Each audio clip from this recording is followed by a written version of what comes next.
gad godt at have tøjlet-væs. Jeg gad sådan ægte tøjlet-væs. Og komme ud. Nå, jeg håber da, vi kommer ned og ser noget lidt rigtigt Marokko, hvor det går lidt galt. Måske vi skal have lidt hjælp. Eller finde noget at snakke med nogen og finde... Skal løse et eller andet.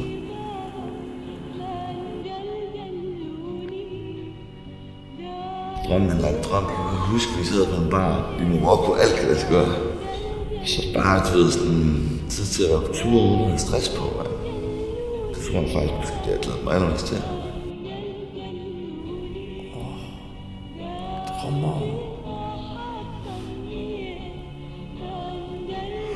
Jeg drømmer om, vi finder en bølge alene. Jeg håber det bare, at vi får nogle hyggelige stunder ud af det. Gode minder. Og en masse gode bølger. Og mad. Tashin.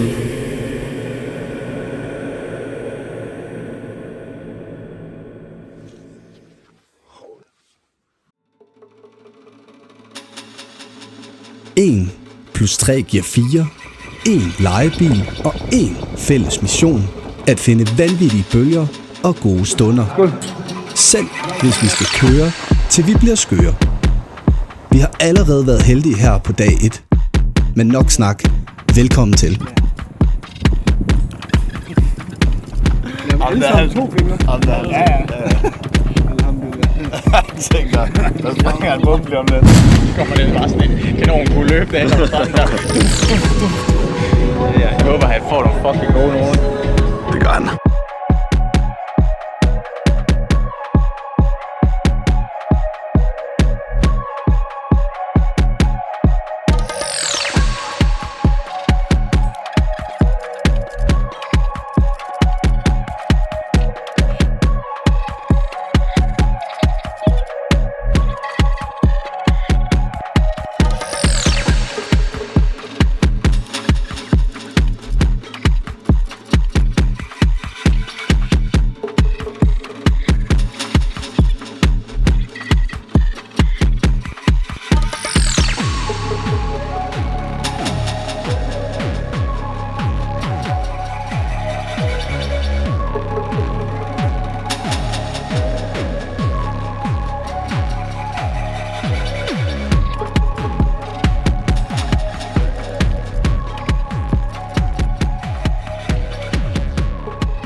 To dage inden jeg kom, trykkede vejret stemningen.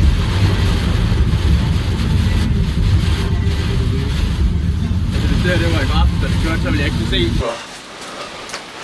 Det er ikke... Det er swimmingpool. Full experience. Ja, det er godt nok. Den er dyb, den der.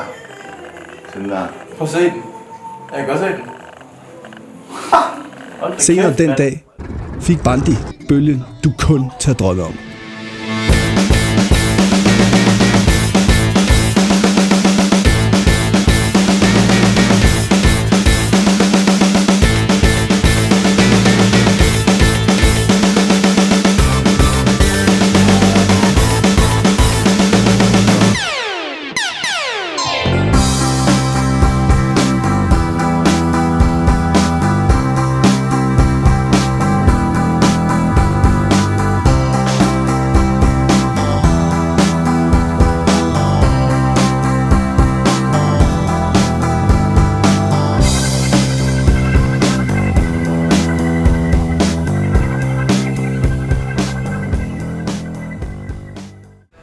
Vejret skiftede. Vi søgte sydpå. Nå, men Tobias, hvor er det, vi bor henne? I min. I min vej. Det er der, vi bor lige nu. Det er der, vi bor nu, og der... Men det kan godt blive jeg kan godt bruge et par hårdt. Jeg lige har sagt det et par gange.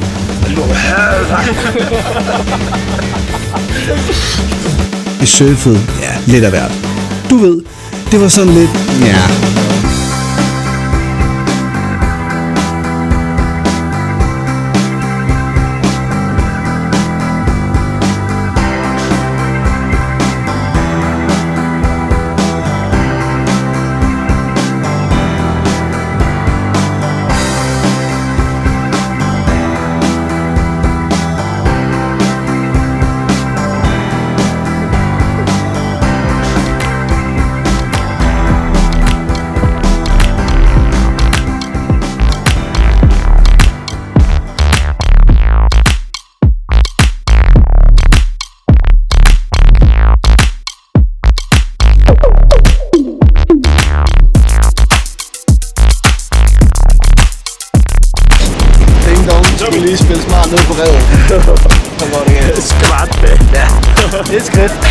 Den lød godt, hvor den knækker.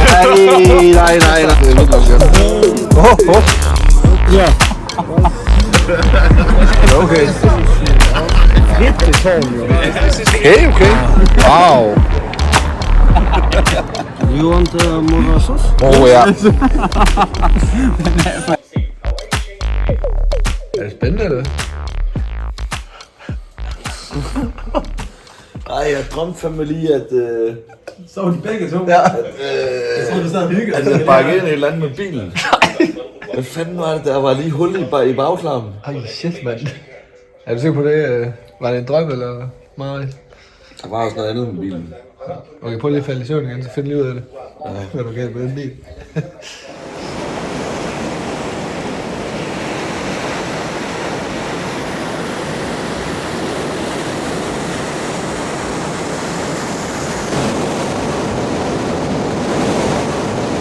Hvad fanden skete der? Stort sæt. Det er bare suget ned og så ind. Hvor endte det hen til? Kan du se de palmer, der er på kranden der? Ja, de skal også se På bagsiden af den. Ja, godt stykke ned. Nå, skal I ud igen, eller? Jeg er færdig. Det var det. Ja, jeg gider ikke det der. Fuck med kraft. Hvad fanden gør vi så?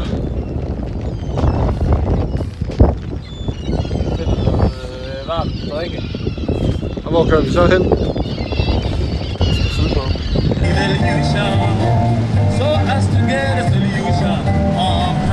Rasa kommer i dag, og det bliver ved Frederik, ikke?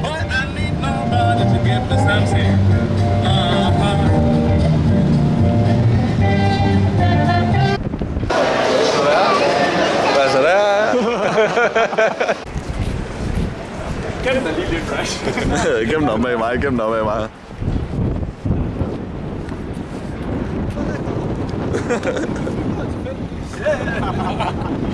Havde du regnet den ud? Nej, overhovedet. Mener du det? Stop i bilen. Skål.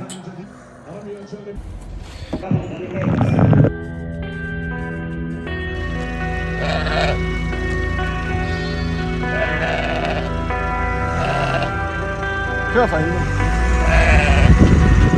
Og der kom vi så, kørende. Vi skulle bo på et forladt herberg i den sydlige del af Atlasbjergene. Vi var faktisk ikke særlig trygge. En 24-årig dansk kvinde og hendes 28-årige norske veninde er blevet fundet dræbt i Atlasbjergene i Marokko. Vi er ude i bjergene. Det er fucking mærkeligt. Der er masser af værelser her, og kæmpe stue her. Ja, vi troede, vi havde det for os selv. Fuldt, at det bare var os, der var her. Jamen, du kommer med i YouTube-video nu, hvis du ikke passer på. Hej. Sov godt, ikke også? Ja, hvad er det? Frederik. Skal du? Jeg passer på ham dog, det er bare roligt. Jeg har været i meget værre situationer. Meget værre situationer end det her, det lover jeg dig. Bare roligt. Er de ikke sådan nogle underlige fyre, de Nej, de er mega søde. De er fucking søde jo, det der Snakker engelsk. Problemet er bare, at de er jo for søde. Men det er jo bare gæstfriheden hernede, som vi ikke kan regne ud jo. Ja, mor, vi bliver ikke slagtet. Og hvis vi gør, så er det sådan der. Jeg har fået mit livs bølgerne. Jalla. Hans og Grete-stilen. This is a special dish of bread. yeah. This is slatter. Slatter. Den der. Ja, det her det er 5 billige polaras.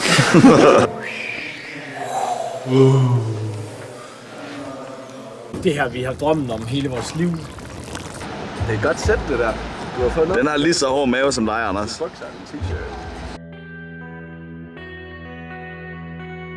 Vi havde nu været på land i 5 dage. Sikke et surftrip, var. Hvor i alverden skulle vi køre hen? Skal lige... Hvad du lige har foreslået? Kan du lige hurtigt forklare det? Lille kort. Jeg kan godt sige det, så Rush det kommer med et godt forslag. Ja. Det er at skrive til JJ.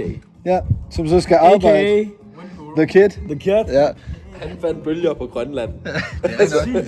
Han er lige blevet... Og en bølsevogn. Han er lige blevet... Han er blevet 19 år. Han har masser af tid til at arbejde med. Jeg synes, vi skriver til ham, og så tager vi bare det, han foreslår. Fuldstændig. Det afgør det. Helt ærligt. JJ, eller The Kid, sendte os nu mod det konfliktfyldte Vestsahara. Her skulle være læg for swell og for vind. Men det var dog ingen kort tur, eller nemt for den sags skyld.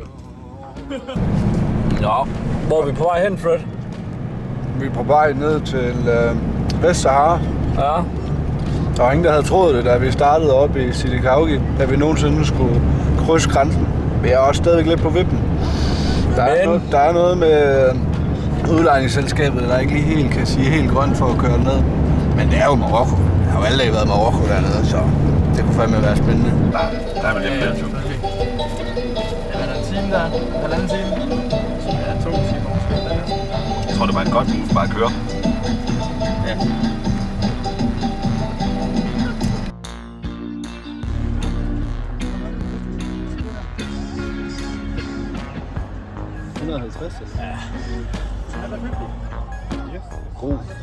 God fart, du. 150. Det var fandme da billigt. 150? Helvede, mand. Hvad laver du? Kan Vi skal seriøst.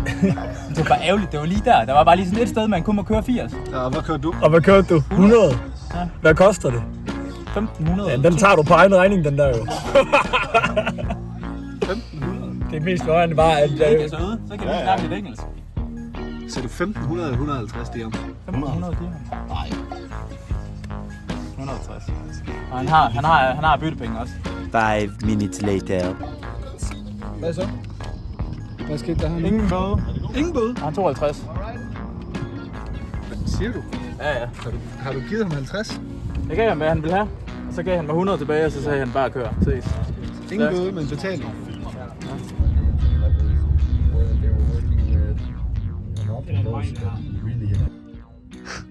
Det er sgu smukt. Bare sådan 3 gutter på stribe.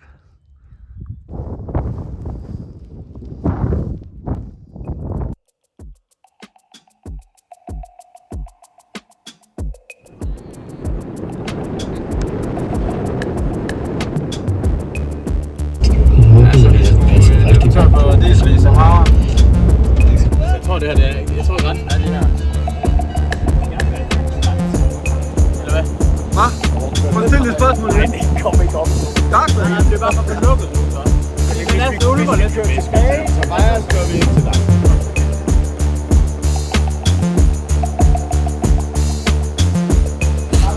Ja.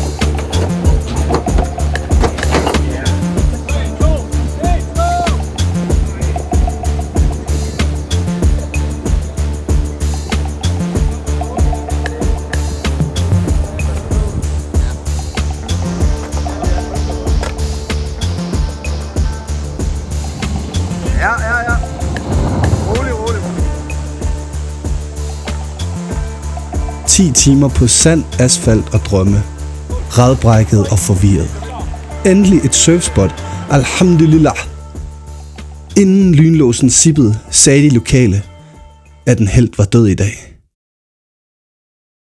Deres lokale livredder, surfer og elskede ven, Mohammed, er druknet i et spøgelsesnet. Ja, der sidder sådan nogle plastikflasker eller bøjer eller sådan noget, så er det ræb ned til en betonblok. Okay. Og det tror jeg, det er det, de binder net i og sådan noget. Og det har han så fået lige sådan rundt om. Og så har der været, jeg tror der har været et stort swell og store bølger. Og så du ved, hvis der er meget vand, der bliver skubbet ind, så bliver man jo bare holdt ned. Og så tror jeg ikke, han har kunnet få næsen af eller et eller andet. Vi var seriøst virkelig presset over det. Altså man stod med de her tanker sådan, jamen er det værd, at vi så tager ud? Og det skabte også lidt splittelse imellem os. Der var nogen, der sagde, jamen det sker jo ikke for os, det sker 1 gang ud af 1 million. Men så var der også andre, der sagde, jo, men der er jo lige nogen, der er druknet. Er det ikke sådan at tage hovedet under armen, hvis man kaster sig ud i de bølger? Men til sidst, så overvandt vores sult efter bølger simpelthen den her frygtelige hændelse. Og så tog vi fucking ud. Let's go!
Det er det her, vi kommer for. Ja. Det er det her, vi kommer for. Det er det jo.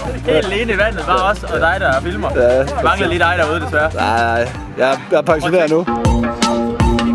Hvad er Stens nye fælles? Crash Fish Kiosk. Den ser eddermame ud, som man godt kunne have den over på banen. Men så igen. Nogle mennesker, de behandler ikke bort som børn. Det er hyggeligt. Fiksting også, synes jeg. Det er altid godt, ligesom ude at sejle.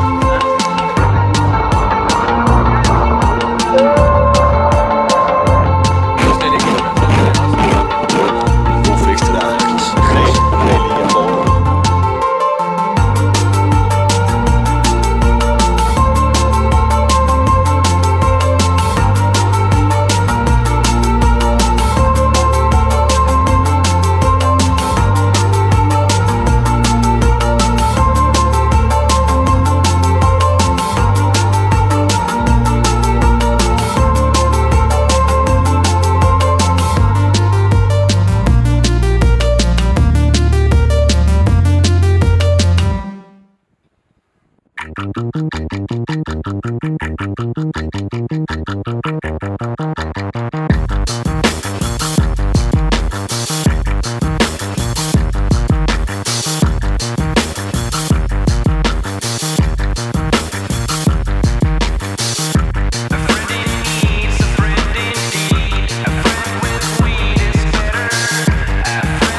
Derude.